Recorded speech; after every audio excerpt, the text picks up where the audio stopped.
When most people think about functions, they think about function notation and equations that start with f of x. But f of x is not actually what a function is, it's just one way to write a function.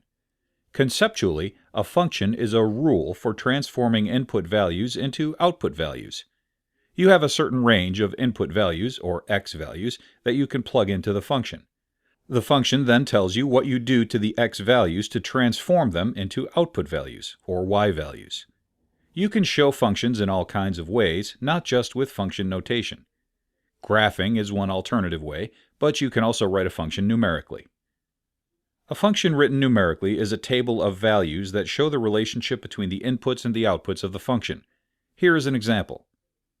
You can probably guess here that the function is f of x equals 2x, since all the output values in the f of x column are the input values multiplied by 2. In this lesson, you'll learn to compare functions written in tables either to other functions written in tables or to functions represented in some other way. If you are given two functions represented in tables, you can compare important properties of the functions, like their rates of change. You can do this either by looking at the tables directly or by converting both functions into a form you find easier, like a graph. Here's an example. Given functions f and g, which function has the greater rate of change?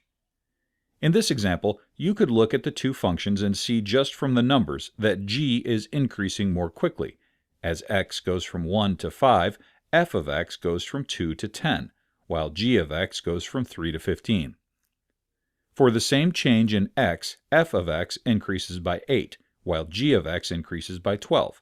Therefore, g of x has a greater rate of change. If that doesn't make sense to you, you could also use the values given in the tables to draw some quick graphs of the functions. From these graphs, it's clear that g of x has a steeper upward slope, so g of x must have a faster rate of change than f of x. Sometimes you'll also have to compare functions represented in two different forms. For example, you might have to compare the rate of change of a function written numerically in a table to a function drawn on a graph. Here's an example of that kind of comparison. Given the two functions f and g, which has a faster rate of change? Here you could either convert g of x into a table or convert f of x into a graph. Pick your favorite method. There's no one right way to do it. If you showed them both as tables, your tables would look like this.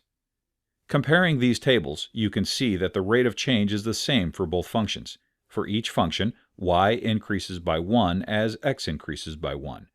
G of x starts with a higher initial value, but don't get confused by this. The rate of change is the same. Alternately, here's what it would look like if you showed them both as graphs. Here you can see that the lines are parallel, so their rate of change is the same. Again, don't get confused by g of x having a higher initial value. This doesn't affect the rate of change. In this lesson, you learned to compare the properties of functions when the functions are expressed numerically as a table of input and output values. To compare two tables to each other, you can either look at the list of input and output values and draw conclusions from that, or you can convert them both to a form you find easier, like a graph.